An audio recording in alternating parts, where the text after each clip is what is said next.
কিন্তু নারীদের জন্য 4টে নির্দিষ্ট কাজ দিয়েছেন। নারীদের জন্য 4টা নির্দিষ্ট কাজ দেখিয়ে দিয়েছেন। যদি কোন নারী এই 4টা কাজ করতে পারে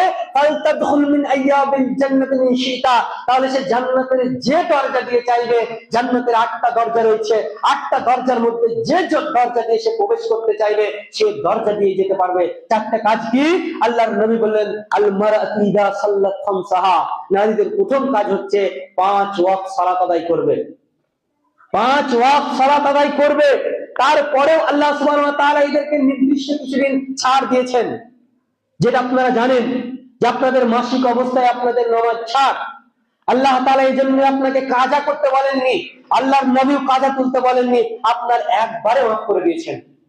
আল্লাহর নবী বলেন আল মারআতু ইযা সাল্লাত খামসাহা, সে যদি 5 ওয়াক্ত সালাত আদায় করে, ওয়া সামাত শাহরাহা, যদি সে 1 মাস সিয়াম পালন করে, রমজানের সিয়াম, কোন নফল সিয়ামের কথা এখানে বলেননি। আল্লাহর নবী বলছেন যদি 1 মাস রমজানের সিয়াম পালন করতে পারে, ওয়া তাআত বালাহা, যদি সে স্বামীর খিদমত করতে পারে, ওয়াহসানাত ফারজাহা, যদি সে নিজের ইজ্জতের হেফাজত করতে পারে, ফাল তাদখুল মিন আইয়াবিল জান্নাতি মিন শিতা, সে জান্নাতে প্রবেশ করবে যে দরজা দিয়ে চাইবে।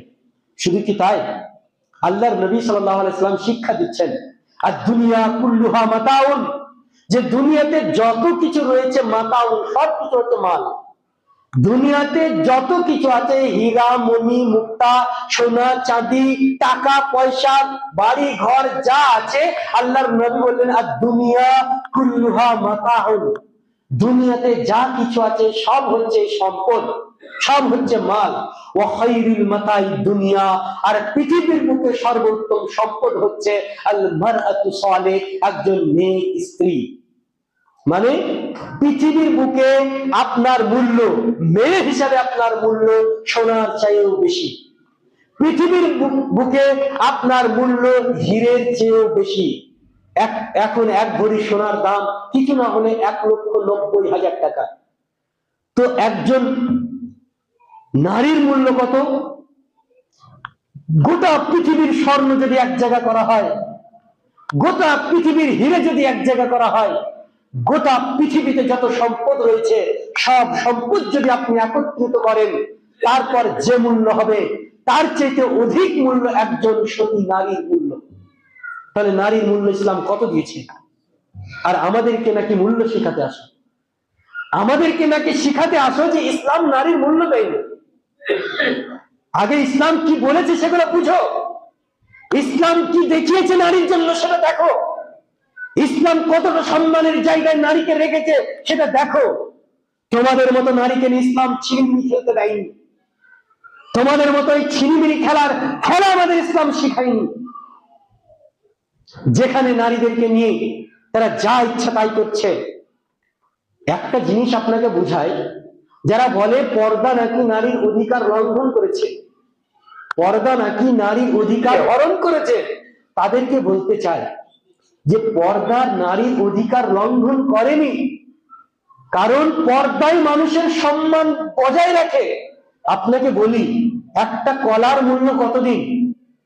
একটা কলা মূল্য ততদিন থাকবে যতদিন পর্যন্ত কলার উপরে ছোলাটা থাকবে, খোসাটা থাকবে। একটা কলা পেকে গেছে, কলার পাকার মূল্য ততক্ষণ পাবেন যতক্ষণ পর্যন্ত উপরের চামড়াটা ঠিক থাকবে। কলার উপরের খোসাটা যদি নোংরা হয়ে যায়, নষ্ট হয়ে যায়, কলাটাও নষ্ট, তাই না? কলাটার কেউ কিনবে? সাপোজ আপনাকে বলি আমি কলা বিক্রেতা, কলা বিক্রয় করি, আপনাদের এই মসজিদের সামনে একদিন কলা বেচছি, বেচতে বেচতে ভাবলাম যে আমার বড় বড় কলা, কলা দিচ্ছি, লোকে খোসা ছিলছে তারপরে খাচ্ছে, এত ছিলাছিলি বাদ দিয়ে আমি নিজেই খোসা ছিলে তারপরে কলাটা বিক্রি করি। যে আমি বুদ্ধিমান ছেলে, আমি কলার খোসাটা ছিললাম, একটা ডালিতে করে নিয়ে এসে মসজিদের সামনে বসলাম যে কলা কেউ কিনবেন কিনা। তখন সবাই কলা দেখছে আর চলে যাচ্ছে, কেউ কিনছে না। কেন? তারা ভাবছে যে কলার উপরে যে খোসা ছিল খোসাটাই তো নেই, কলার উপরে মাছি মশা অনেক কিছু বসেছে, কলাটা তো নষ্ট করে ফেলেছে, এই কলা আর খাওয়ার উপযুক্ত নয়। মানে খোসাটা যতদিন ছিল কলার মূল্যটা ততদিন ছিল, খোসা সরিয়ে নিয়েছেন, কলার মূল্য সরে গেছে। একটা ডিম মূল্য কতদিন থাকবে? ডিমের উপরে খোলাটা যতদিন থাকবে ডিমের খোলাটা যদি ফাটিয়ে যদি কুসুম বের করে যদি ডিমটা দেন, কেউ কিনবে? তো নারীর পর্দা হচ্ছে তার আবরণ, তার খোসা। এই পর্দা যতদিন নারীর পরনে থাকবে, পর্দা যতদিন নারী মেনটেন করে চলবে, ততদিন নারীর মর্যাদা থাকবে। পর্দা যখন ছিঁড়ে যাবে, নারীর মর্যাদা ওই খোসাহীন করা হয়ে যাবে। যে ইসলাম নারীকে যতটা মূল্য দিয়েছে, পৃথিবীর কেউ ততটা মূল্য দিতে পারেনি। তার কারণ, যে যুগ ছিল আপনার কন্যা সন্তান হলে আপনার জীবন্ত কুচিতি করত, এক নবী মোহাম্মদ সাল্লাল্লাহু আলাইহি সাল্লাম এক হাদিস বলে তাদের দিমাগকে চেঞ্জ করে দিয়েছেন, তাদের দিমাগকে পরিবর্তন করে দিয়েছেন। তাদের দিমাগের মধ্যে এসে গেছিল যে নারীরা ভোগের বস্তু নয়, নারীদেরকে মেরে ফেলার বস্তু নয়, নারীরা হচ্ছে জান্নাতের একটা মাধ্যম। নারীদেরকে সেবা করলেই, নারীদের খেদমত করলেই জান্নাত পাওয়া যাবে। নারীদের সম্মান করলে আল্লাহ সম্মান দেবে। নারীদেরকে ভালোবাসলেই আমি ভালো পুরুষ হতে পারবো। তারা বুঝেছিল, তার জন্যই তারা মায়ের সম্মান করত, নারীর সম্মান করত, নারী নিয়ে তারা ছিনিমিনি খেলতো না।